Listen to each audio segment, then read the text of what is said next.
और जिंदगी हो या गाड़ी, जीतेगा वही जो टाइम पे गियर चेंज करे। अगर आपको राजा बनने का शौक है तो गुलाम की तरह मेहनत करना चाहिए। कभी कभी गुच्छे की आखिरी चाबी भी ताला खोल देती है। देखिए, हम लोग लेखा शास्त्र में अकाउंटेंसी 12 क्लास का आपका है।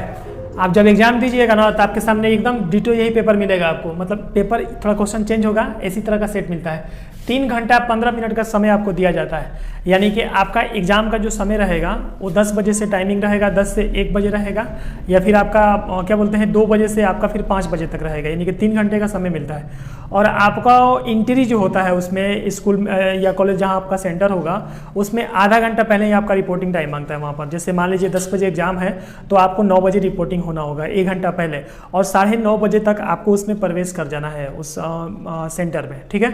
तो आपको एडमिट कार्ड, रजिस्ट्रेशन कार्ड वो सब लेकर जाना है। कैसे करना है उस सब के बारे में फिर हम अलग से बना देंगे एक वीडियो 5 मिनट का। अभी हम लोग फिलहाल में जो बच्चे अकाउंटेंसी कॉमर्स लिए हैं 2023 में एग्जाम दे रहे हैं उनके लिए सबसे ज़्यादा इंपॉर्टेंट प्रश्न होगा ये। 5 सेट से कम 5 सेट, अधिक से अधिक 10 सेट में भी जा सकता है, ठीक है। और यदि आप केवल अभी तक कुछ भी नहीं पढ़े हैं, मतलब डिटो मतलब पढ़े हैं बट अच्छे से नहीं पढ़े हैं सर, या फिर पढ़े हैं लेकिन भूल गए हैं, तो आप केवल इस 5 सेट को याद कर लीजिए, समझ लीजिए, आपका डिटो बोल रहे हैं आपका 80+ एवं हो जाएगा, ठीक है। लिखा रहता है कि परीक्षार्थी यथासंभव अपने ही शब्दों में उत्तर दें। देखिए, candidate are required to given their answer in own word, यानी अपने ही शब्दों में आंसर देना है। ये कभी नहीं लिखा रहता है कि आपको किताब के भाषा में उत्तर देना है। आप उत्तर अपने भाषा में ही दें कि चेक करने वाले एग्जामिनर को लगे कि हाँ वो आंसर कैसे दे रहा है बच्चा पढ़ के आया है कि नहीं आया, ये मैटर करता है। मंजीत थोड़ा सा और बढ़िया से सटा दो, थोड़ा वो पर्दा आ रहा है, थोड़ा साइनिंग यहाँ पर लिखा हुआ है कि दाहिनी ओर हाशिए पर दिए गए अंक पूर्ण निर्धारित होते हैं और आपको प्रश्न पत्र पढ़ने के लिए 15 मिनट का अतिरिक्त समय दिया जाता है। आपको जब एग्जाम दीजिएगा ना तो आपको पहले आपका पेपर दे दिया जाएगा और आप आराम से एक बार उसको पढ़ लीजिए। बहुत बच्चा गलती करते हैं कि नहीं पढ़ते हैं। एक बार उसको आराम से आप पढ़ लीजिए, देख लीजिए, 5 मिनट में पढ़िएगा, 10 मिनट में पढ़िएगा, आपको 15 मिनट का समय दिया जाता है पढ़ने के बाद। उसके बाद फिर आपको कॉपी दे दिया जाएगा लिखने के लिए, ठीक है। इस प्रश्न पत्र को ध्यानपूर्वक पढ़ने के लिए 15 मिनट है। यह प्रश्न पत्र 2 खंडों में बटा हुआ है, खंड ए और खंड बी। खंड ए की यदि बात किया जाए तो आपको इस बार बिहार बोर्ड में उम्मीद है ज़्यादातर, मतलब ये डिक्लेयर होगा आपके दिसंबर के लास्ट में, अभी डिक्लेयर नहीं है, ठीक है ना, बट ज़्यादातर चांसेस है कि इस बार आपका 100 ऑब्जेक्टिव आएगा, ठीक है। तो उसी के बेसिस पे तैयारी करेंगे। यदि दिसंबर में आपके बिहार के शिक्षा मंत्री ये डिक्लेयर कर देते हैं या यूनिवर्सिटी से कोई नोटिफिकेशन आ जाता है कि 60 ऑब्जेक्टिव होंगे तो आपको 60 में ही तैयारी करना पड़ेगा, ठीक है। तो तैयारी स्ट्रांग होना चाहिए आपका। तो आपके 100 प्रश्न यहाँ पर अभी वर्तमान में हम करवाएंगे, जिसमें से 50 प्रश्नों को आप हल कर लीजिएगा, आप सॉल्व कर दीजिएगा, ठीक है। और खंड बी में 30 लघु उत्तरीय प्रश्न होंगे। लघु उत्तरीय का मतलब होता है 2 अंक वाले, यानी कि 2 अंक वाले आंसर कम से कम आपका 2 लाइन और अधिक से अधिक आप 4 से 5 लाइन में उत्तर दीजिएगा। इससे ज़्यादा लाइन इस्तेमाल मत कीजिएगा, नहीं तो आपका समय बर्बाद होगा उसमें, ठीक है। इनमें 15 प्रश्नों का उत्तर देना ही अनिवार्य होगा। इसमें टोटल देखिए, आप इसमें प्रश्नों की संख्या 30 होगा, लेकिन आपको 15 ही देना है। उसके बाद आप 5 अंक वाले प्रश्नों में जाइएगा तो उसमें आपको 4 प्रश्नों का ही उत्तर देना है, उसमें 8 प्रश्न आपको मिलेगा। तो स्टार्ट करेंगे हम लोग बहुविकल्पीय प्रश्न से, यानी ऑब्जेक्टिव क्वेश्चन से, ठीक है। एकदम बने रहिए, जो याद है वो बताइए, आपका प्रैक्टिस मजबूत होगा, और जो याद आपको नहीं है तो आप चुपचाप रहिएगा, उसका उत्तर हम दे देंगे। पहला आपके सामने यहाँ पर प्रश्न आ रहा है, देखिए यहाँ पर OMR शीट आपके सामने मिलेगा, आप उस समय बताएंगे क्या करना है। पहला प्रश्न है कि स्पेसिफिक डोनेशन इज, यानी विशिष्ट दान जो होता है वो क्या होता है। कैपिटल रिसीव होता है, रेवेन्यू रिसीव होता है, A B दोनों होता है, या इनमें से कोई नहीं होता है। सही जवाब है इसका कैपिटल रिसीव। कैपिटल रिसीव, कभी भी स्पेशल डोनेशन या स्पेशल सब्सक्रिप्शन जैसा वर्ड आ जाए तो आपको हमेशा कैपिटल रिसीव को ही चुनाव करना है। यदि यहाँ पर रहता कि डोनेशन इज, केवल रहता डोनेशन इज, या एंट्री फी इज, या फिर सब्सक्रिप्शन इज, केवल ये रहता, स्पेशल या स्पेसिफिक वर्ड नहीं रहता, तो आपको यहाँ पर रेवेन्यू पर टिक करना पड़ता है। समझ में आ रहा है कि नहीं आ रहा है। थोड़ा सा क्वेश्चन बदल दिया जाएगा और जो रटा रटाया ज्ञान लेकर गए हैं तो वो उसको टिक मार के वो गलत कर देंगे। थोड़ा सा ही क्वेश्चन बदल दिया जाए तो यहाँ पर तो याद रहेगा ना, किसी भी वर्ड के साथ, एनपीओ वाले किसी भी टॉपिक के साथ स्पेसिफिक लग जाए तो आपको कैपिटल रिसीव के पास जाकर टिक मारना होगा। और केवल ऐसे नाम हो डोनेशन तो क्या मारना है, ये रेवेन्यू। और यदि बोथ का ऑप्शन आ जाए तो आपको केवल डोनेशन इज पूछ दे और यही option same to same 4 option दे दे तो आपको ये वाला ऑप्शन पे टिक मारना पड़ेगा। समझ में आया कि नहीं आया, ठीक। और ये ऑप्शन नहीं रहेगा तो ये ऑप्शन पर। यदि अस्पष्टता कुछ ना दिया हो तो प्रवेश शुल्क को क्या माना जाता है। बोल रहा है कि entry fees unless otherwise started in a treatment as treated as, तो आप इसमें सही क्या टिक मारिएगा, तो इसमें बी नंबर होगा, आपका कैपिटल रिसिप्ट आपका सही होगा। जब कुछ नहीं दिया है तो हम मानेंगे कि ये कैपिटल रिसिप्ट है, और यहाँ पर ये वाला वर्ड यदि हटा दें और ये वर्ड शुरू कर दें, entry fees is a treated as, तो आप कीजिएगा रेवेन्यू रिसिप्ट। क्या कीजिएगा बच्चा, रेवेन्यू रिसिप्ट, क्योंकि इसमें बहुत का ऑप्शन नहीं दिया है और ऑलरेडी बहुत के ऑप्शन दिया रहता तो उस पर आप टिक कर देते हैं। देखो प्रश्न को देख रहे हैं कि किस प्रकार का प्रश्न हो रहा है यहाँ पर। थर्ड नंबर क्वेश्चन है कि इनमें से कौन सा अलाभकारी संगठन नहीं है, which of the following is not a non profit organisation. तो आपको इसमें जितना भी दिख रहा है सारा इसमें एनपीओ का ही दिख रहा है, बट पार्टनरशिप एक ऐसा फॉर्म है, एक ऐसा व्यवसाय है जो आपका अलाभकारी संस्थान नहीं है, वो लाभकारी संस्थान होता है। ठीक है। 4 नंबर क्वेश्चन है प्राप्ति एवं भुगतान खाता यानी रिसिप्शन पेमेंट अकाउंट किस प्रकार का अकाउंट होता है, तो सही जवाब हो जाएगा रियल अकाउंट। और यही बोलेगा कि इनकम एंड एक्सपेंडिचर अकाउंट कैसा अकाउंट है, तो बोलिएगा नॉमिनल अकाउंट। इनकम एक्सपेंडिचर या फिर रिसिप्ट्स एंड पेमेंट से रिलेटेड एक प्रश्न आपको आएगा ही आएगा। चल रहा है। 5 नंबर प्रश्न देख लीजिए यहाँ पर, ये सारा प्रश्न हम लोग के नोट्स का ही है, जो एग्जाम में डिटो ये वाला सबसे ज़्यादा इंपॉर्टेंट यूज करना पड़ता है हर बच्चा को। जो बच्चा इसको नहीं पढ़ा तो समझ लो कि वो कुछ भी नहीं पढ़ा। बहुत बार होता है कि बच्चे लास्ट होते होते एब्सेंट रहते हैं, और वही मेन उनका रिजल्ट जो हुआ है ये चीज़, इसके बाद अब मेन में नहीं चलेगा। गैर लाभकारी संस्था में दायित्वों पर संपत्तियों की अधिकता को क्या माना जाता है, यानी कि the excess of assets over liability, जब एसेट से ज़्यादा लायबिलिटी हो जाता है तो उसको क्या माना जाता है, तो सही जवाब, रुक जाइए, गैर लाभकारी संस्थान में दायित्वों पर संपत्तियों का अधिक क्या माना जाता है। ऐसे तो सरप्लस होना चाहिए, लेकिन सरप्लस नहीं होगा तो हमें यहाँ पर प्रॉफिट ही लेकर चलना होगा। नहीं, यदि हमारा सरप्लस नहीं है तो हम यहाँ पर मान के चलेंगे कि कैपिटल फंड है मेरा, हमारा कैपिटल फंड सही आंसर होगा। द आइडियल करेंट रेशियो क्या होता है बच्चा, तो आइडियल करेंट रेशियो 2:1 का होता है, इसको चालू अनुपात कहा जाता है। आप बी सेक्शन में जाइएगा, जिसको हम लोग अभी छोड़कर आगे इसमें बढ़ चुके हैं, उसमें एक चैप्टर है accounting equation break even analysis का एक चैप्टर है जो इंटरप्रेन्योरशिप में भी है। उसी चैप्टर में आपको ऑब्जेक्टिव में जाइएगा तो 2:1 का आपको चालू अनुपात दिखाएगा उसमें, हालांकि इसको रिकवर यहाँ पर हम लोग कर देते हैं। ठीक है। 7 नंबर क्वेश्चन है कि आय व्यय खाता दर्शाता है, इनकम एंड एक्सपेंडिचर क्या दर्शाता है, तो इसका सही जवाब सरप्लस है डिफिक्ट है, हालांकि दोनों होना चाहिए, नेट प्रॉफिट है। देखिए दोनों ऑप्शन यहाँ पे आपको मिल गया, सरप्लस और डिफिक्ट दोनों होगा।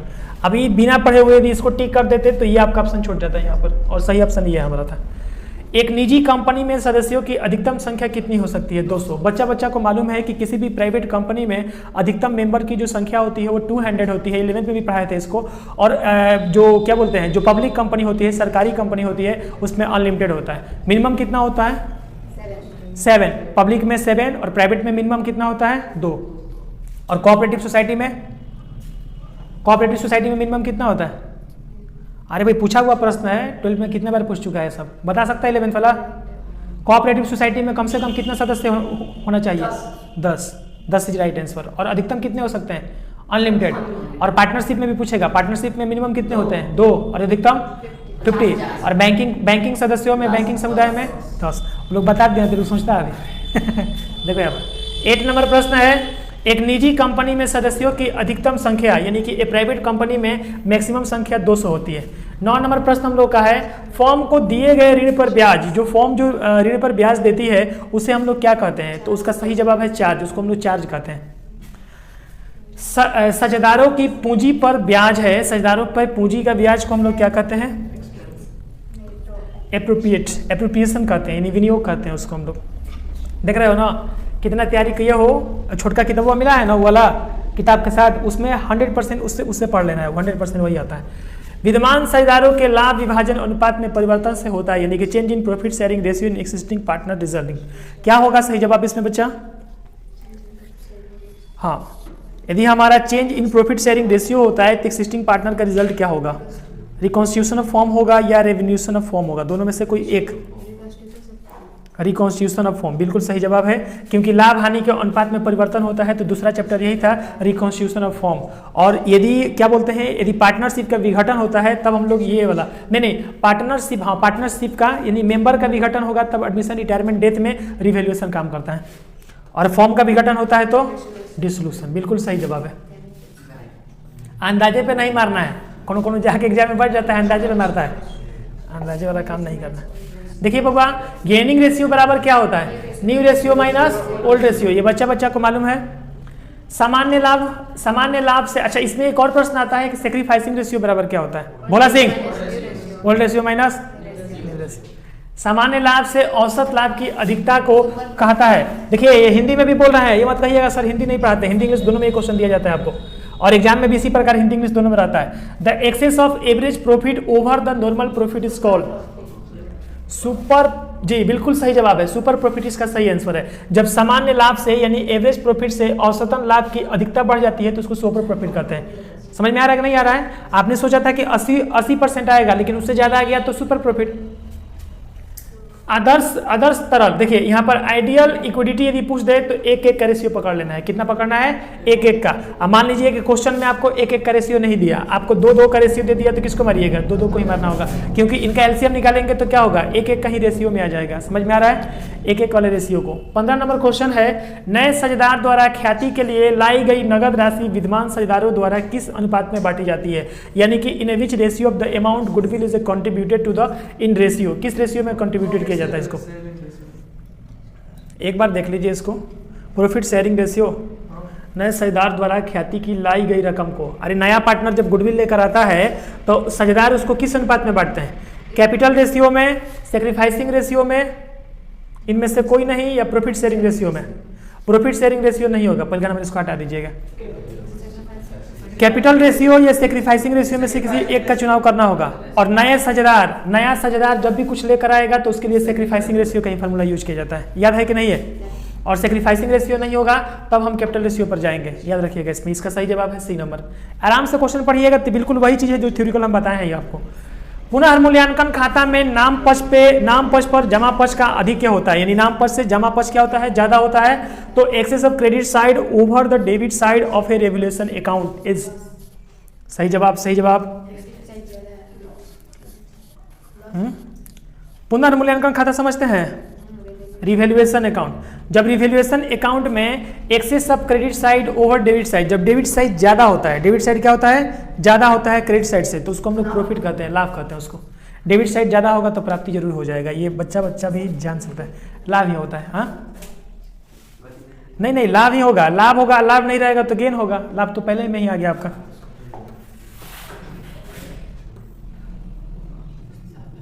चलिए बच्चा यहाँ पर देख लीजिए। 17 नंबर प्रश्न है कि ए तथा बी साझेदार हैं और सी को 1/5 के लिए प्रवेश किया जा रहा है। ये एडमिशन ऑफ पार्टनर का ऑब्जेक्टिव क्वेश्चन है। और सी अपने भाग के लिए 1,20,000 पूंजी के रूप में लाता है, तो फॉर्म की कुल पूंजी कितनी होगी? यानी कि A and B are a partner, C in the form and capital invest to the 1,20,000 for 1/5 share. क्या इसका आंसर होगा?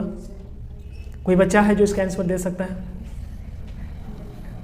सोच लीजिए, बता दीजिए हमको। ट्राई कीजिएगा कि बना दे इसको। इसका सही जवाब हमको इसी तरह दिख रहा है।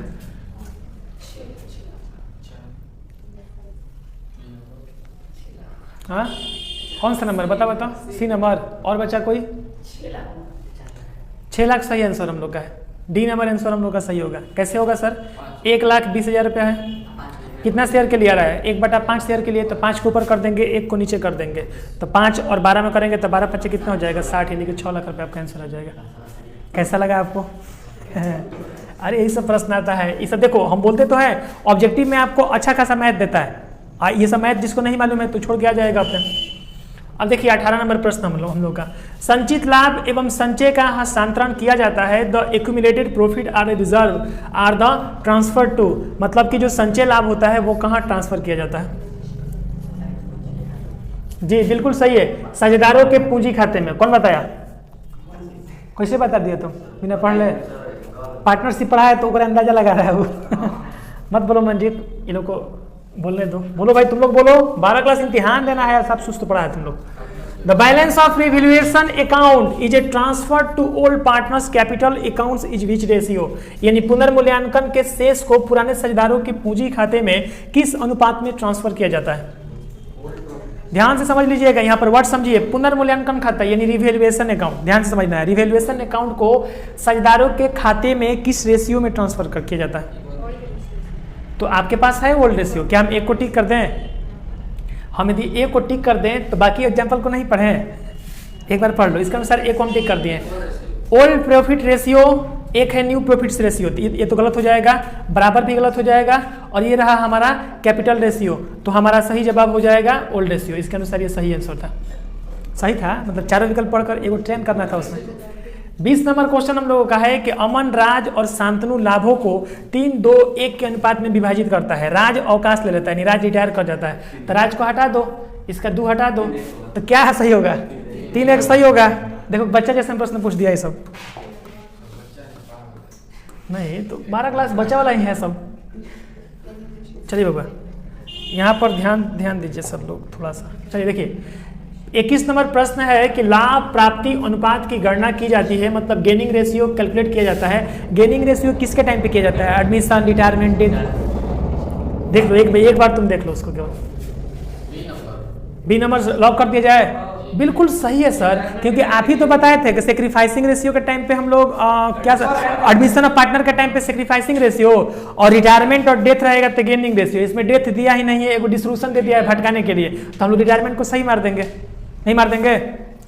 चलिए ये दे देता कि at the dissolution of time दे देता तो हम लोग सही करते हैं, नहीं ना इसमें सेक्रीफाइसिंग होता है ना इसमें गेनिंग होता है, इसमें तो रियलाइजेशन अकाउंट बनता है। 22 नंबर देखिए, अवकाश ग्रहण के समय में पुनर्मूल्यांकन खाता में लाभ हानि को बांटा जाता है, यानी profit and loss on revaluation eight the time of retirement shared by. Retirement के समय पे कैसे बांटा जाता है?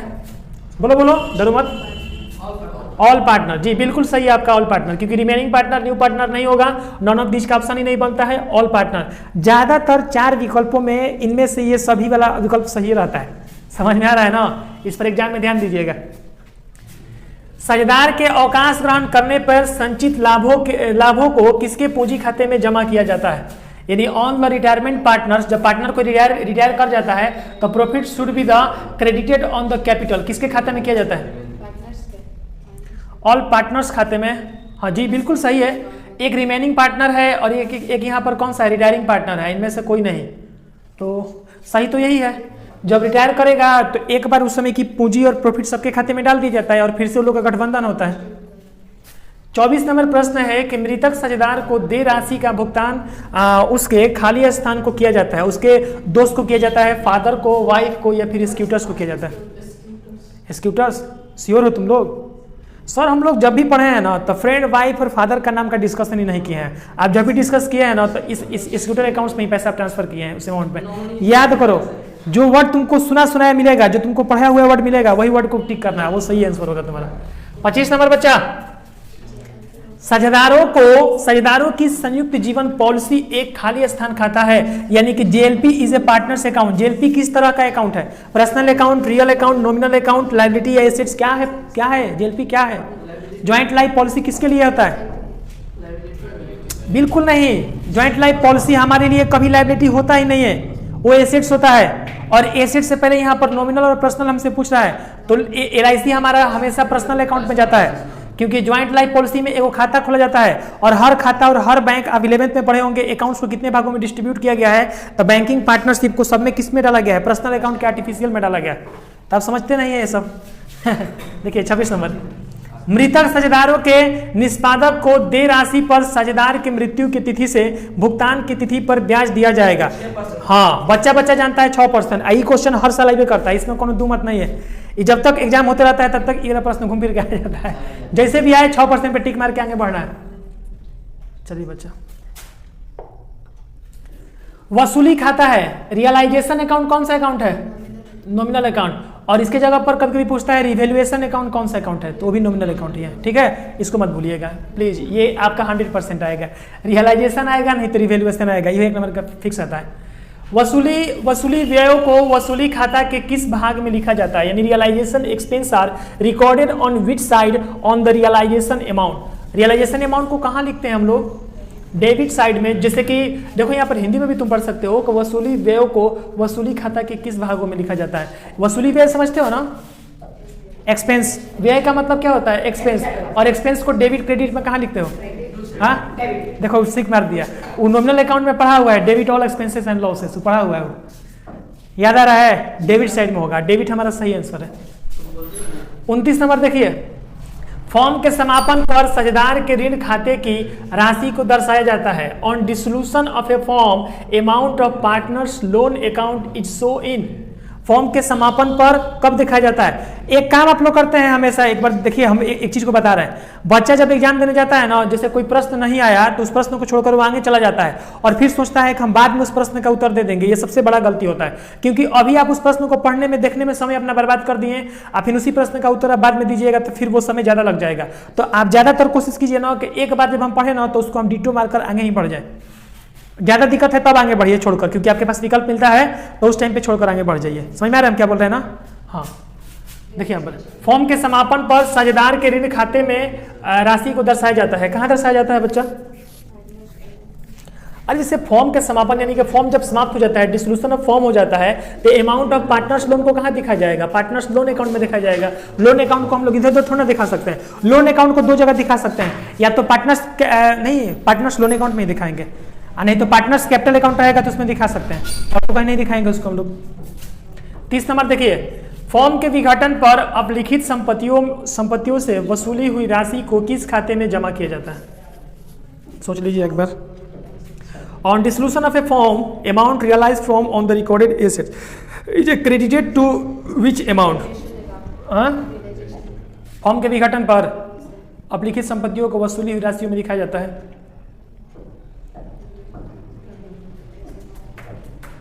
ना ना ना ना ना ना, फॉर्म के विघटन पूछ दिया। फॉर्म के विघटन पूछ दिया तो कैसे अकाउंट में होगा? क्योंकि फॉर्म का जब विघटन होता है तो एक अकाउंट बनाया जाता है। जानते हैं कौन सा अकाउंट बनाया जाता है? रियलाइजेशन अकाउंट बनाया जाता है। और उस समय जितना भी संपत्ति होता है तो पूछ रहा है कि उन राशियों को किस में जमा करते हैं या किस खाते में दिखाते हैं, तो उसको कैश अकाउंट में दिखाया जाता है। याद कीजिए, आप जब रियलाइजेशन अकाउंट पार्टनरशिप का लास्ट वाला चैप्टर पढ़ाए थे, डिसोल्यूशन ऑफ पार्टनरशिप फॉर्म, तो उसमें आपको रियलाइजेशन में एक लास्ट में मिलता था, उसमें बैंक और कैश का ऑप्शन मिलता था अकाउंट का। याद कीजिए उस समय को। हाँ, तो वो इसी यहीं पर दिखाएंगे। 31 देखिए क्वेश्चन क्या है। समस्त ऋण पत्रों के शोधन के पश्चात ऋण पत्र शोधन संचय को किस खाते में हस्तांतरण किया जाता है? इंग्लिश देख लीजिए इसका। विन विच डिवेंचर रिडेम्पशन है। Debenture redemption reserve is a transfer to after the redemption of debenture. किस में डालोगे बच्चों? जी सही है, जनरल रिजर्व हमारा सही होगा। जनरल रिजर्व में हम लोग डाल सकते हैं उस पैसे को, और तो कोई ऑप्शन हमको नहीं इसमें दिख रहा है। सिंकिंग फंडों पे नहीं करेगा और दोनों में से कोई पे नहीं करेगा। 32 नंबर क्वेश्चन है। एक कंपनी में सदस्यों का दायित्व होता है, यानी कि एक कंपनी में जो मेंबर्स की जो लायबिलिटी होती है वो लिमिटेड होती है या फिर अनलिमिटेड होती है। देख लीजिए आपको हम कंपनी पढ़ाए हैं, अनलिमिटेड मारते हैं। बच्चा जानता है कि कंपनी में लिमिटेड होता है। आपको हम एक ही बार में तो बताए थे, 11th में ही बताए थे या 12 में भी बताए हैं हम कि सोल ट्रेड में कर्ता का अब पार्टनरशिप में खाली अनलिमिटेड होगा। अब बाकी दुनिया का कोनो बिजनेस में लिमिटेड होता है। पार्टनरशिप आप अपने सिलेबस के अनुसार सोचिए, 12 क्लास में केवल पार्टनरशिप का लायबिलिटी अनलिमिटेड होगा और बाकी जो भी होगा, जो भी बिजनेस होगा उसका लिमिटेड होगा। याद रखिएगा। चलिए 33 में बोल रहा है, कंपनी अधिनियम की किस धारा के अंतर्गत अंश कटौती पर निर्गमित नहीं किए जाते हैं? जैसे अंश कटौती होता है तो कौन से सेक्शन के अकॉर्डिंग नहीं किया जाता है? तो सेक्शन 53। इसका बी नंबर आंसर सही है। 33 का बी आंसर सही है, याद रखिएगा इसको। अंश आवंटन खाता है। शेयर अलॉटमेंट अकाउंट कौन सा अकाउंट है बच्चा? बता दीजिए जल्दी से हमको। शेयर अलॉटमेंट अकाउंट कौन सा अकाउंट है? This is a personal account. This is a personal account. Share से रिलेटेड जितना भी अकाउंट होता है ज़्यादातर वो पर्सनल अकाउंट ही होता है, ठीक है। और प्रॉफिट लॉस से रिलेटेड होगा तो नॉमिनल अकाउंट में चला जाता है। कंपनी अधिनियम 2013 के अनुसार ऋण पत्र शोधन के पूर्व ऋण पत्र निर्गमन अंकित मूल्य के क्या बोल रहा है भाई सब? अच्छा समझ में आ गया। DDR पूछ रहा है, ये मिल गया। देखो DRR उसको बोलते हैं, debenture redemption reserve. Debenture redemption reserve का रेट होता है 25%। याद कर लीजिएगा। सर ये नहीं पढ़ा है, 20 सेक्शन का है पगला, नहीं पढ़ा है तुम लोग। 20 सेक्शन से हम मतलब असली थोड़ा पढ़ा रहे थे। 20 सेक्शन बोले नहीं थे कि 20 सेक्शन से ज़्यादा ऑब्जेक्टिव आता है। ऐसा बात नहीं है, ज़्यादा आता है। 100 नंबर रहेगा तब ज़्यादा आइए करेगा उसमें से घूम फिर के। याद हो जाएगा, कोनो टेंशन की बात नहीं है। उसका क्वेश्चन आंसर करवा देंगे, मैथ करवा देंगे, मेन ऑब्जेक्टिव करवा देंगे। हो गया आपका? नहीं हो गया? अरे हो जाएगा, डरो मत, प्रश्न नहीं छूटेगा तुम्हारा। याद रखना, कभी भी क्वेश्चन में DDR करके पूछेगा या लॉन्ग कितना भी क्वेश्चन घुमा देगा, उसमें तुमको पढ़ना है। एक DRI होता है, एक DDR होता है। तो DDR पूछेगा तो 25% मार देना है। समझ में आ गया ना? यदि उसी प्रश्न में, ये वही वाला प्रश्न है शायद, हाँ, DRR, हाँ DRR पूछ देगा इसमें का, तो इसमें का 15% होगा, एक में का 15%, दोनों में DRR पूछ दिया है। DRR 25% होगा। रुक जाओ,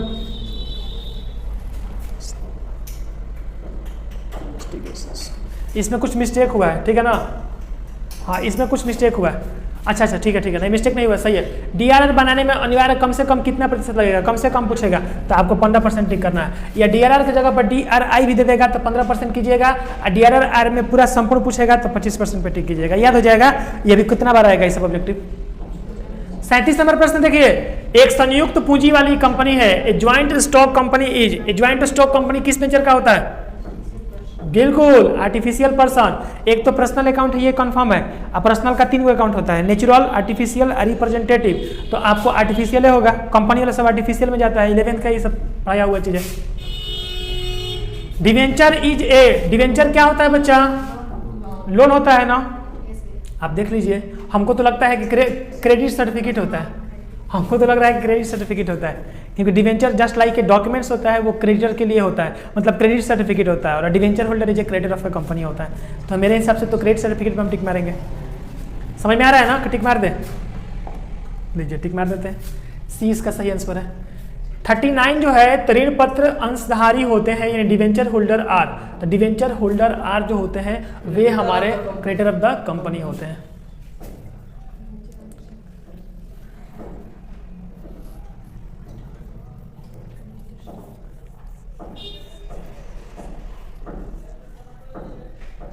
लेकिन 38 क्वेश्चन की ओर यदि हम मूव कर रहे हैं तो लिख रहा है कि debenture is credit certificate, loan certificate, दोनों का दबतिया क्या होगा, क्रेडिट सर्टिफिकेट नहीं होगा, ठीक है। लोन सर्टिफिकेट बैंक से, हालांकि देखिए डिवेंचर एक प्रकार का लोन ही है, लेकिन यहाँ पर वर्ड आखिर दे रहा है ना क्रेडिट सर्टिफिकेट, यानी कि उधार का एक सर्टिफिकेट लिया है उससे, वो तो वो हो जाएगा। ये नहीं रहेगा तब हमारा ये लोन सर्टिफिकेट होगा, ठीक है, उसको एक बार देख भी लिया जाएगा। 40 नंबर देख लीजिए, लाभांश है, लाभांश पर खाली स्थान पर दिया जाता है, डिविडेंड इज पेड ऑन, किस पर दिया जाता है, पेड ऑफ कैपिटल, सही जवाब है, पेड ऑफ पे दिया जाता है, कौन सा कैपिटल, पेड ऑफ कैपिटल, पढ़ा है ना। 41 नंबर, क्या दिक्कत होगा तो पूछना है कि सर समझाइए कैसे होता है। देखो डेब्ट इक्विटी रेशियो इज, डेब्ट इक्विटी रेशियो कौन सा रेशियो होता है, सॉल्वेंसी रेशियो, सही जवाब इसका। डेब्ट इक्विटी रेशियो जो होता है वो सॉल्वेंसी रेशियो होता है, इसको याद कर लीजिएगा, 20 सेक्शन का क्वेश्चन है। क्वेश्चन नंबर 42 है हमारा, रोकड़ प्रवाह विवरण संबंधित होता है, यानी cash flow statement is related to.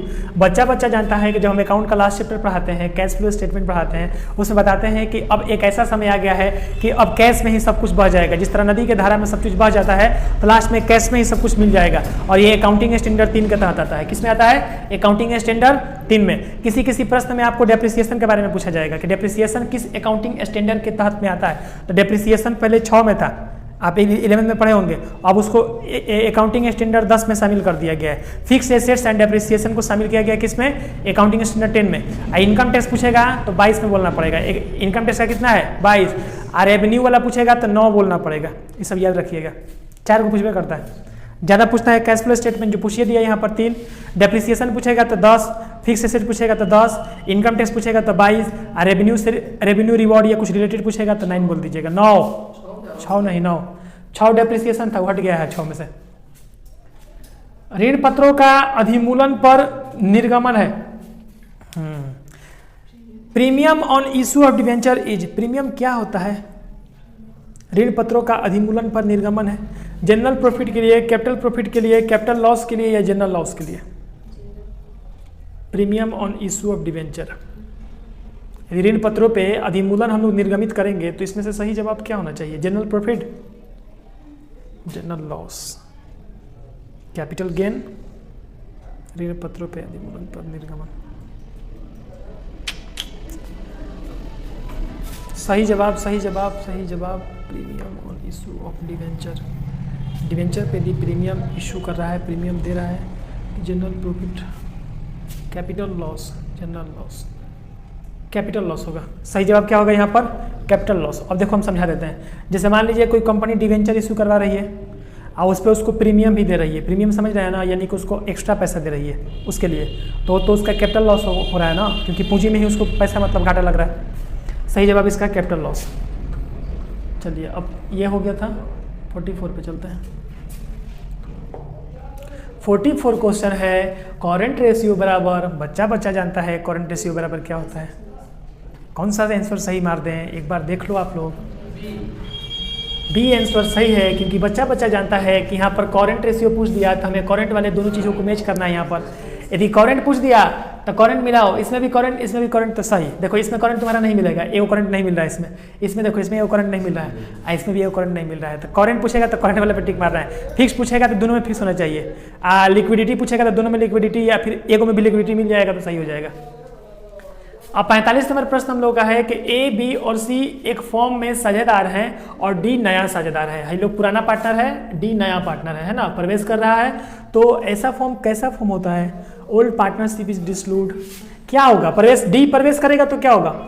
पुरानी फॉर्म का विघटन हो जाएगा, है ना। सही जवाब क्या लग रहा है आप लोग को? बोलिए। हमको तो दिख गया सही जवाब इसका। सी लॉक कर दिया जाए। सी सही जवाब है, क्योंकि ए में केवल बोल रहा है कि ओल्ड फॉर्म डिसॉल्व हो जाएगा, अब बी में ये बोल रहा है, लेकिन सी में बोल रहा है कि old partner is a reconstituted, यानी कि पुराना पार्टनरशिप टूटेगा और नया पार्टनरशिप जुड़ेगा, दूसरा चैप्टर में जैसे होता था। 46 क्वेश्चन नंबर है कि निम्न में से कौन सा एक गैर रोकड़ मद नहीं है? ये भी प्रश्न बढ़िया है। Which one of the following is not a non cash item? Non cash item कौन सा है? हमको तो दिख रहा है, एक बार आप लोग देख लीजिए उसको। नॉन कैश आइटम कौन सा है बच्चा? नॉन कैश आइटम नहीं है पगला, नॉट बोल रहा है इसमें, नॉन कैश आइटम नहीं है। ये भी अब देखना पड़ेगा। बताओ, इतना छोटा छोटा चीज के लिए सोचना पड़ रहा है तुम लोगों को। नॉन कैश यानी कि जो कैश होगा, नॉन कैश जब बोल दिया है, नॉन कैश नहीं है यानी कि कैश है, इसका तो मतलब यही है कि नॉन कैश नहीं है, इसका मतलब कैश है, यानी कैश सेल्स हो जाएगा। यहाँ पर हम नहीं पढ़ लिए, यहाँ पर नॉन कैश पढ़ लिए, देखो यहाँ पर दिया है नॉन कैश, और ये बोल देता है यहाँ पर नॉट नहीं रहता तो सर ये तीनों सही हो जाता हम लोगों का। 47 देख लीजिए। Dividend is usually paid. Dividend किसके लिए पेड किया जाता है? पैड कहीं दिख रहा है? मिल गया हमको pad. Pad on capital. Pad वाला में ज़्यादा दिमाग नहीं लगाना है, इसका ऑप्शन है इसी प्रकार का देवे करता है। पैड बोल दिया ना तो ज़्यादातर पैड वाला ही ऑप्शन देगा, जैसे उधर भी पूछा था एक बार। हम ट्रिक देंगे, हम याद नहीं कराते, हम ट्रिक दे देंगे इसमें, तुमको हर क्वेश्चन में टिक मार देगा, है ना। देखो यहाँ पर, अरे क्विक और लिक्विड रेशियो, क्विक और लिक्विड रेशियो बराबर क्या होता है? अब आप जाइए, या तो आपको क्विक या आपको लिक्विड मिलना चाहिए। कहाँ मिल रहा है? सी मिल गया ना, तो सी आपका सही हो गया। सी आपका क्या हो गया? सही हो गया। सी को टिक कर दीजिएगा, आगे बढ़ जाए। बुझाएगा मेरे ट्रिक क्वेश्चन दे रहे हैं, खतरनाक ट्रिक है ये सब। अब बताओ, ये सब ट्रिक जानने के बाद क्वेश्चन छूटने वाला है। अब लड़के कौदा होगा तो उसमें हम क्या कर सकते हैं? पढ़ने नहीं करेगा, हम क्या कर सकते हैं उसमें? 49 देखिए, सब देखिए, याद कर लीजिए। बिहार बोर्ड में देना है परीक्षा ना, 100% लड़ेगा, नहीं लड़ेगा तो कहिएगा क्या बोले। निम्न में से कौन एक गैर रोकड़ मद है? Which one of the following is a non cash item? Non cash item कौन सा है? हाँ बिल्कुल, बहुत सही है। डेप्रिसिएशन और एक हमारा गुडविल, ये दोनों हमारा क्या है? नॉन कैश है, यानी दोनों कैश के रूप में कन्वर्ट होता है ये। 50 नंबर क्वेश्चन, साझेदारों के चालू खाते के शेष हमेशा होते हैं। साझेदारों के जो चालू खाता होते हैं उसके क्या बोलते हैं? शेष क्या होते हैं? रुक जाओ। The current account is balance is a partner always debit balance ही होगा। 51 नंबर क्वेश्चन है, इतना रहने दे 50 तक की, पूरा खींचे इसको। दायित्व को चिट्ठे में प्रदर्शित ना हो किंतु फॉर्म के समायन के समय चुकाया जाता है, क्या कहलाता है वो? सोच लीजिए। आप लोग ऑब्जेक्टिव एक बार पढ़कर आइए, हम आपको यही बोलेंगे, क्योंकि हम टिक भी कर देंगे, आप नहीं पढ़िएगा ना तो आपको ढेर यहाँ पर छोटा ऐसा लगेगा। ठीक है, अभी हम लोग 1 घंटा और क्या करने वाले हैं? अभी 50 तक ऑब्जेक्टिव करवाए हैं, बाकी 51 से लेकर 100 तक कल करवाया जाएगा। कोई दिक्कत? 51 से 100 तक कल करवाया जाएगा। सर अभी नहीं पढ़ाएंगे, अभी पढ़ाएंगे 1 घंटा, थ्योरी पढ़ाएंगे। एक ही दिन ऑब्जेक्टिव आएगा तो दिमाग गुलगुला जाएगा। हम लोग चलेंगे अब किस पर? थ्योरी पर चलेंगे। आज थ्योरी में 2 नंबर वाला करवा देते हैं, और कल 5 नंबर वाला थ्योरी चल जाएगा। ये जो बचल रहेगा ऑब्जेक्टिव है, थ्योरी आप खींच दिया जाएगा। कोई दिक्कत है? नहीं है सर। ये आंसर की भी आपको देखिए साथ में सब मिल गया, जितना मिलाइएगा सब आंसर की आपको मिल जाता है नीचे में। चलिए बाबू देख लीजिए सर। हाँ, अरे कुछ मत याद करो पगला, ये सब खाली याद कर लिया ना तो तुम्हारा एग्जाम इसी तरह निकल गया। ना समझा? देखो, प्रश्न संख्या 1 से 30 तक लघु उत्तरीय प्रश्न है, किन्हीं 15 प्रश्नों का ही उत्तर देना है। प्रश्न संख्या कितना रहेगा? 30 को। कब उत्तर देना है? वो भी उत्तर कैसे देना है, कैसे नहीं देना है, उसका तरीका होना चाहिए। उत्तर देने के लिए सब बच्चा देता है, लेकिन उसमें 30 में 30 कोई लाता नहीं है। 30 में 30 कैसे आएगा, फिर उसका उत्तर लिखा कैसे जाएगा, उसका उत्तर बताया कैसे जाएगा? पहला प्रश्न है, आय एवं व्यय खाता क्या होता है? हाँ, इंग्लिश वाले बताइए, इनकम एंड एक्सपेंडिचर अकाउंट कैसे अकाउंट होता है बच्चा? Profit and loss account. बहुत सुंदर। और जी, बहुत बढ़िया। हिंदी मीडियम बताएगा विशाल, आय व्यय खाता क्या होता है? लिखा हुआ उसका आंसर वहीं पर। आय व्यय खाता एक नाम मात्र खाता है जिसको अलाभकारी संस्थान में बनाया जाता है। यह खाता प्रॉफिट लॉस का, लाभ हानि का क्या है, एक सैंपल है या उसका एक सारांश है। This is a summary of profit and loss account. क्या पढ़ेगा तुम लोग? 11 का भी याद नहीं है तुम लोगों को, भी छोटी को याद है, ठीक है छोटी। 2 नंबर प्रश्न है, प्राप्ति एवं भुगतान खाता तथा आय व्यय खाते में 2 अंतर बताइए। Difference between receipts and payment account and income and expenditure account.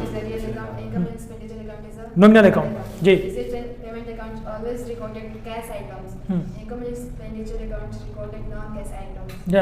Non cash, ऐसा तो नहीं बोलेंगे हम लोग, ऐसा तो कहीं नहीं लिखा गया नॉन कैश आइटम को इन्वॉल्व करेंगे उसमें। नॉमिनल नॉमिनल नेचर बोलो उसको, नॉमिनल नेचर का रिकॉर्ड करेंगे उसमें। इनकम या एक्सपेंसेस रिलेटेड वर्ड को ही यूज करेंगे। Receipts and payment account, debit side the receive and credit side the payment, but income and expenditure account is debit side expenditure and credit side the income. Income क्या बोलते हैं, receipts and payment account is A both nature, revenue nature and capital nature. इसको भुलाना नहीं है, इसको याद रखना है, ऑब्जेक्टिव में भी आता है।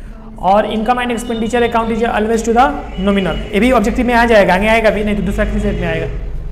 चलो भाई, कंपनी क्या है, व्हाट इज कंपनी? जी, created by law. It is based on company act 2013 तनी और बढ़िया हो गया, उसका नंबर बढ़िया मिल जाएगा। चलो, यहाँ पर लिखा भी गया है, कंपनी विधान द्वारा निर्मित कृत्रिम व्यक्ति होती है जिसका एक पृथक अस्तित्व होता है, अस्थायी उत्तराधिकारी प्राप्त। 4 नंबर देखो। साझेदारी का क्या अर्थ है? पार्टनरशिप से क्या समझते हो? 2 and more person together carry on the business, it is called the partnership deed। 2 या 2 से अधिक व्यक्ति जब किसी व्यापार को चलाते हैं उसे हम साझेदारी अधिनियम कहते हैं। इसका अधिनियम 1932 का धारा 4 के अनुसार काम करता है, या 1932 के अनुसार काम करता है। अब एक क्वेश्चन आ रहा है यहाँ पर कि साझेदारी संलेख से आप क्या समझते हैं? What is meant by partnership deed? Partnership deed means a legal and written documents for the company for the partnership deed according to partnership act 1932, ठीक है।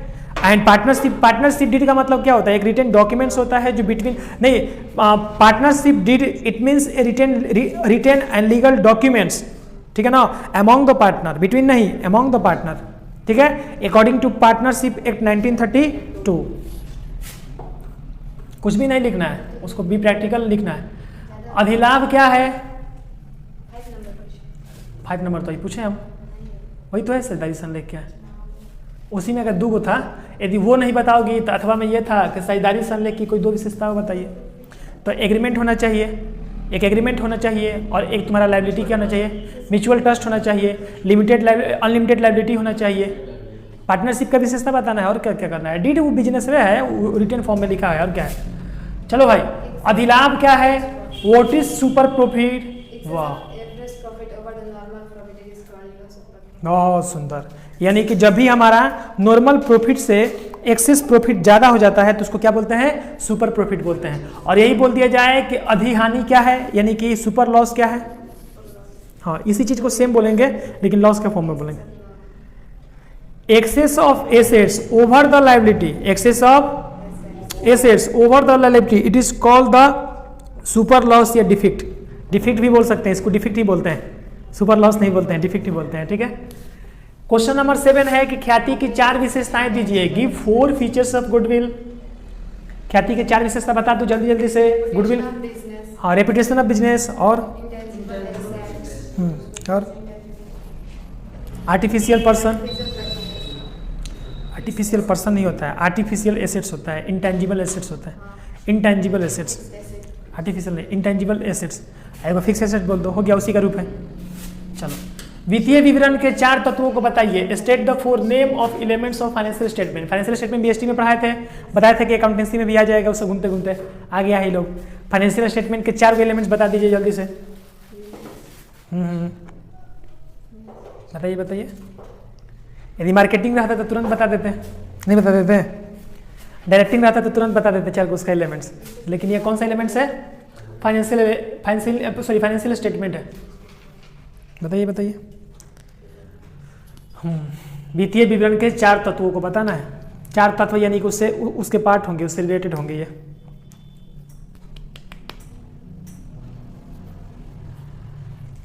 बोलो। Loan from government, loan from government, उसके बाद तुम्हारा share, debenture, ये सब पैसे आने का ही स्रोत है ना। तुम ध्यान से एक बार क्वेश्चन को समझ लो कि वित्तीय विवरण के 4 तत्वों को बताइए। वित्तीय विवरण जो आता है, मतलब स्टेटमेंट जो बनता है, वो किन फ्लो में बनता है? पूंजी, एक कैपिटल लिख दीजिए, एक गवर्नमेंट लोन वगैरह लिख दीजिए, एक शेयर, बॉन्ड्स और डिवेंचर लिख दीजिए। इस प्रकार उसके तत्व आपके शामिल हो जाएंगे उसमें, कोई दिक्कत नहीं तो जाकर थ्योरिकल देख लीजिएगा। हिंदी वाले पेज नंबर 113 में चले जाइएगा, नोट्स मिला होगा तो, और इंग्लिश मीडियम वाले 113 के आसपास में ही देख लीजिएगा, या तो 12-11 होगा, नहीं तो 13-14 होगा, उसी में देख लीजिएगा। 1-2 पेज इंग्लिश मीडियम में इधर उधर होगा थोड़ा। चलिए कोई बात नहीं है, आगे हम लोग बढ़ जाएंगे। अरे जो क्वेश्चन लगे ना उसका उत्तर बढ़िया से नहीं दे पाएंगे, हालांकि उत्तर दे दिए उसका। यदि लग रहा है कि नहीं सर उतना अच्छा से नहीं हो पा रहा है, कोई बात नहीं है, हमारे पास बहुत सारे प्रश्न हैं। 30 को में से 15 को कहीं चयन करना है, हम आराम से चयन कर सकते हैं, नहीं कर सकते हैं। त्याग अनुपात क्या है? What is sacrificing ratio? Sacrificing ratio means sacrificing of the share, ठीक है ना, sacrificing of the share regarding for a new partner, regarding to a new partner. Sacrificing ratio बराबर old ratio minus new ratio.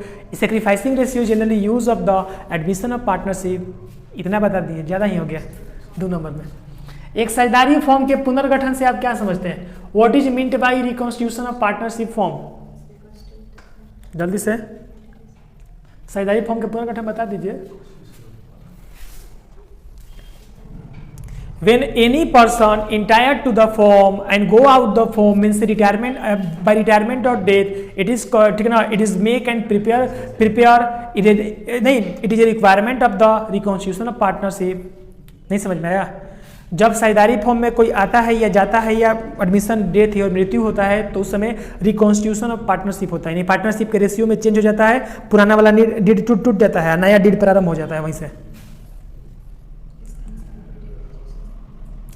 एक साझेदार form में पुनर्गठन से ये हो गया ना। इसका देखिए, इसका उत्तर आप पेज नंबर 30 और प्रश्न संख्या 7 पे जाइएगा, हिंदी मीडियम में तो मिल जाएगा। इंग्लिश मीडियम में 1 पेज इन्होंने होगा, 1 से 2 पेज इन्होंने होगा। किसी भी प्रश्न का जो उसमें नंबर डाला गया है ना तो उसका पेज 1 पेज इन्होंने हो सकता है इंग्लिश मीडियम में। चलो भाई, वसूली खाता तथा पुनर्मूल्यांकन खाता में अंतर बताना है। What is difference between realisation account and revaluation account? Realisation account is a nominal account, revaluation account is also nominal account. दोनों एक अंतर पहले ये हो गया। आपको 2 को अंतर बताना था ना, 2 को बोला नहीं है, 2 नंबर का है तो 2 ही अंतर बताएंगे। और बताइए जी। At the time of dissolution of firm it is prepare realization account and it is the time of admission retirement date it is a prepare of revaluation account। ठीक है ना? और बोलो। realization account is a prepared dissolution of the firm and revaluation account is a prepared dissolution of partnership। Dissolution of partnership में बदलाव होगा, समझाए भी किए थे कि क्या था डिसोल्यूशन ऑफ पार्टनरशिप और डिसोल्यूशन ऑफ फॉर्म, दोनों में अंतर है, समझाया था ना। घर में सदस्य हट रहा है आ रहा है तो डिसोल्यूशन ऑफ पार्टनरशिप हो गया, और घर में फंस गया तो डिसोल्यूशन ऑफ फॉर्म हो गया। ये सब याद कीजिए मेरे बताए हुए उन बातों को, यही सब एग्जाम में जड़ी बूटी की तरह काम करता है। चलिए, अस्थायी पूंजी में और परिवर्तनशील पूंजी में अंतर बताइए। डिफरेंस बिटवीन फिक्स कैपिटल और फ्लक्चुएटिंग कैपिटल। अस्थायी पूंजी में या परिवर्तनशील पूंजी में क्या अंतर है? फिक्स कैपिटल और फ्लक्चुएटिंग कैपिटल में fix capital is a going concern and ठीक है ना, and fluctuating capital is a current concern. Fix capital it means the proper and permanent settlement of the account and fluctuating capital has 2 type, working capital and current capital. 2 अंतर हो गया, समझ में आया कि नहीं आया? हाँ, जो लग रहा है कि कमजोर है जो लग रहा है कि सर बताएं लेकिन थोड़ा और पढ़ना पड़ेगा तो घर पे जाके आज ही उसको पढ़ना है। अंश एवं ऋण पत्र में अंतर बताइए। What is difference between share and debenture? Share is a little parts of the finance, debenture is the debenture is the A type of loan of the company. समझ आ गया ना? एक तरह का कंपनी के लिए क्या है? लोन है, लोन का ही एक प्रकार है। एंड शेयर क्या 2 नंबर में देना है अंतर तो दे दो, बोल दो कि share involve to the person shareholder, ठीक है ना? या लिख दो कि buy a share who person the shareholder and, ठीक है ना? And sell the debenture who person is the shareholder. डिवेंचर वाला में सेल करता है ना, अपने डिवेंचर बेचता है, किसी को देता है, और लोग क्या करता है? बायर करता है, खरीदता है। 14 नंबर क्वेश्चन है 14 नंबर कि साझेदारी के समापन और फॉर्म के समापन में अंतर बताइए। देखो बहुत बढ़िया अंतर आ गया, डिसोल्यूशन ऑफ पार्टनर और डिसोल्यूशन ऑफ फॉर्म, जिसका उल्लेख अभी हम कर ही रहे थे। याद आ रहा है? बता दीजिए इसको जल्दी से। डिसोल्यूशन ऑफ फॉर्म मीन्स बताओ जल्दी से। Dissolution of form, it means the close of the form. Dissolution of partnership means reconstitution of partnership. नहीं हो गया? Dissolution of form, it is a need and requirement to the realization account. Dissolution of partnership, it is a need of the revaluation account. नहीं, चलो अंश और ऋण पत्र में ये हो गया ना, ये भी हो गया। चलिए निजी कंपनी की 2 विशेषताओं को बताइए। Give 2 features of A private company. हम बता देंगे, तुम लोग बताओ। हम इसमें 10 को फीचर बता देंगे। आर्टिफिशियल पर्सन, बहुत बढ़िया, सुंदर। और लिमिटेड लायबिलिटी, बहुत बढ़िया। और बताओ, मान लो 5 नंबर में आ गया तो क्या करोगे? अरे मिनिमम बता देंगे, मैक्सिमम बता देंगे, रजिस्ट्रेशन कंपलसरी बता देंगे। सब कंपनी का नियम है सब। मिनिमम 2 हो जाएगा, मैक्सिमम 200 हो जाएगा, रजिस्ट्रेशन इज कंपलसरी हो जाएगा। एक्ट इसमें काम करता है 2013 का, नहीं हो जाएगा? ये सब भी शामिल कर देंगे हम लोग। और कहाँ गया हम लोग का प्रश्न? ऋण पत्रों के विभिन्न प्रकारों का नाम बताइए। Name various type of debenture. ऋण पत्रों के विभिन्न प्रकारों का नाम बताइए भाई। अरे उत्तर दे दिया भाई, यहीं पर उत्तर दे दिया है, देख रहे हो ना? शुद्ध ऋण, रक्षित ऋण, रजिस्टर्ड कार्ड, बहुत सारे आंसर दिया ना। अब देखिए यहाँ पर 17 नंबर प्रश्न है, वित्तीय विवरणों के उद्देश्य क्या है? What are the purpose of financial statement? Financial statement क्यों बनाया जाता है? Financial statement is a financial statement is a main object to the show on the profit and loss and show on the condition to the analysis of a annual statement. Financial statement क्यों बनाते हैं हम लोग? Annual statement में क्या क्या mistake हुआ वो कर सकते हैं, या कॉम्प्रोमिजन कर सकते हैं उसको, या पूरे साल में कितना प्रॉफिट हुआ है, कितना लॉस हुआ है, कहाँ मिस्टेक हो रहा है, उस चीज को चेक करना होता है। उसको क्या बोलते हैं हम लोग? Financial statement. And financial statement is a main purpose of the show on the assets and liability side in the balance sheet. तुलनात्मक वित्तीय विवरण किसे कहते हैं? It means the comparative system. Comparative system means है compare between 2 year among 3 year. जब 2 या 2 से अधिक ईयर का हम कॉम्परेटिव करेंगे, जैसे 2018 का इनकम कितना है, 19 का इनकम कितना है, एक्सपेंस ज़्यादा कितना हुआ, रेवेन्यू किसका हुआ, याद आ रहा है? पढ़ाए हैं तो अब याद आ रहा होगा, नहीं पढ़ाए होते तो ये भी एगो रास नहीं रह जाता तुम लोग के लिए कि कैसे हो रहा है। ठीक है, तो उसको बताना है। चलो भाई, चालू अनुपात और त्वरित अनुपात में क्या अंतर है? बता दो, जल्दी से बता दो। Difference between current ratio and liquid ratio. Current ratio is a refers to the 2:1 and liquid ratio is a refer to the 1:1. नहीं हो गया? रेशियो बता देना है और उसमें कौन सा पढ़ाई करना है। चालू रेशियो जो होता है वो वर्तमान समय के लिए होता है, लिक्विड रेशियो जो होता है वो तरल होता है, वो आते जाते रहता है, इसलिए उसको एक एक रेशियो दिया जाता है। संचय चक्र से आप क्या समझते हैं? What is meant by operating cycle? वाह, 20 सेक्शन का सब क्वेश्चन उठा रहा है, बढ़िया बढ़िया क्वेश्चन सब ये सेक्शन से आ रहा है। कौन ठीक नहीं रहता है कि 1 सेक्शन ज़्यादा पूछेगा कि 20 सेक्शन ज़्यादा पूछेगा? क्या आपको याद है? बिल्कुल याद नहीं है सर, हम लोग नहीं पढ़े हैं सर, ये नहीं पढ़े हैं ना। संचय चक्र कभी नहीं पढ़े, छोड़ दीजिए इसको समझाने के लिए पहले समझाना पड़ेगा संचय क्या, उसके बाद चक्र उसको समझाना पड़ेगा। इसको हम कभी अस्तित्व समझाएंगे, याद केवल टॉपिक याद दिला दीजिएगा हमको कभी।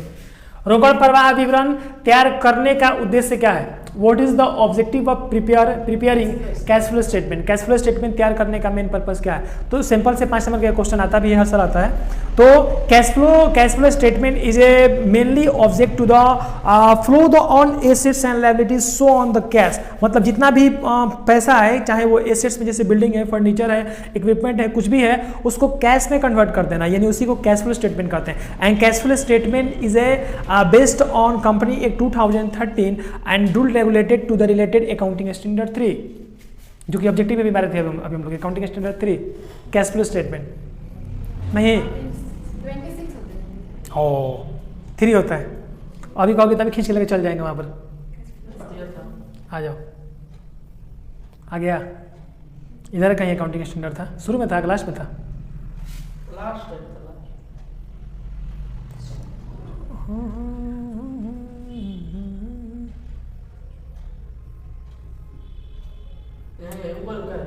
कैश फ्लो अकाउंटिंग स्टैंडर्ड 3 26 है 22 कौन है?